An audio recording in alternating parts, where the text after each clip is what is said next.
Hi hello, അപ്പോൾ ഇതൊരു table maker video ആണ്. ഫസ്റ്റ് ഞാൻ കാണിച്ച ആ ഒരു ടേബിളാണ് ഞാൻ ഇത്രയും കാലം യൂസ് ചെയ്തിരുന്നത്. പക്ഷേ പെട്ടെന്ന് വെച്ചിട്ട് എനിക്ക് ടേബിൾ ഒന്ന് മാറ്റേണ്ടി വന്നു. അപ്പോൾ ഞാൻ ഈ ഒരു ടേബിളാണ് ചൂസ് ചെയ്തത്. ഇതിലെൻ്റെ 8th മുതൽ +2 വരെയുള്ള എല്ലാ ബുക്കും ഉണ്ട്. അപ്പോൾ ആദ്യം തന്നെ അതൊന്ന് ക്ലീൻ ചെയ്തെടുക്കണം. പിന്നെ ഞാൻ ടേബിളിന് വേണ്ടിയിട്ട് ഒരു ഓർഗനൈസർ മീഷോന്ന് വാങ്ങിച്ചിട്ടുണ്ടായിരുന്നു. അപ്പോൾ അത് ആദ്യം ഒന്ന് സെറ്റാക്കി എടുത്തു.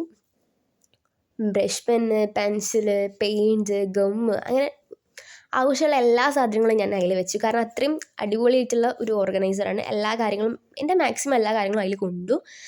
അത് ഞാൻ ടേബിളിൽ വെച്ചപ്പോൾ തന്നെ കുറേ സ്പേസ് പോയി. പക്ഷേ കുഴപ്പമില്ല, കാരണം അത് അത്യാവശ്യമുള്ള കാര്യങ്ങളാണ്. അതുകൊണ്ട് ഞാൻ അതിൽ തന്നെ ഒന്ന് കൊള്ളുമല്ലോ, കുറേ പാത്രങ്ങളൊന്നും വെക്കേണ്ട ആവശ്യമില്ലല്ലോ. അപ്പോൾ അതിൽ തന്നെ അവിടെ വെച്ചു. ആൻഡ് ടേബിളിൽ ഞാൻ ജേർണൽ, ഓർഗനൈസർ, അങ്ങനത്തെ കാര്യങ്ങളൊക്കെ അതുവഴി സെറ്റാക്കി. എന്നിട്ട് ഞാൻ ഈ വാൾ പോസ്റ്റേഴ്സ് ഒട്ടിക്കാനാണ് പ്ലാൻ ചെയ്തത്. അങ്ങനെ ഞാൻ വാൾ പോസ്റ്റേഴ്സ് ഒട്ടിക്കാൻ വേണ്ടി നിന്നു.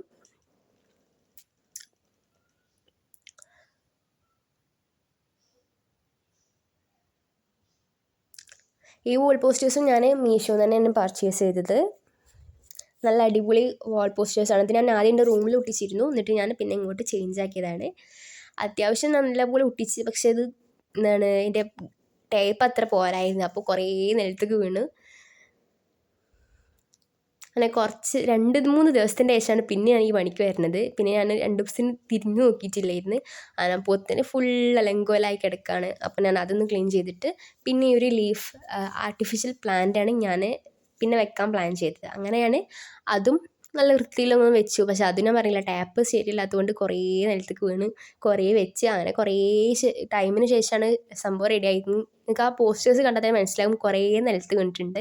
അപ്പോൾ ഞാനിനി ഒട്ടിക്കാൻ നിന്നില്ല, കാരണം എനിക്ക് നല്ല മടിയായിരുന്നു. അതുകൊണ്ട് ഞാൻ അങ്ങനെ ഒട്ടിക്കാൻ നിന്നില്ല. പിന്നെ ഞാൻ കുറച്ച് ദിവസമായിട്ട് അങ്ങനെ ക്രാഫ്റ്റ് കാര്യങ്ങളൊന്നും ഞാൻ ചെയ്യാറില്ല. എന്താണെന്ന് വെച്ചാൽ എനിക്ക് മൂടില്ല, അതന്നെ, വേറെ കാര്യമൊന്നുമില്ല. അങ്ങനെ ഞാൻ പിന്നെ ഒരു ഫെയർ ലൈറ്റ് കൊടുക്കാൻ വിചാരിച്ചു. And this is the final look. അടിപൊളിയായിട്ടുണ്ട് എന്തായാലും.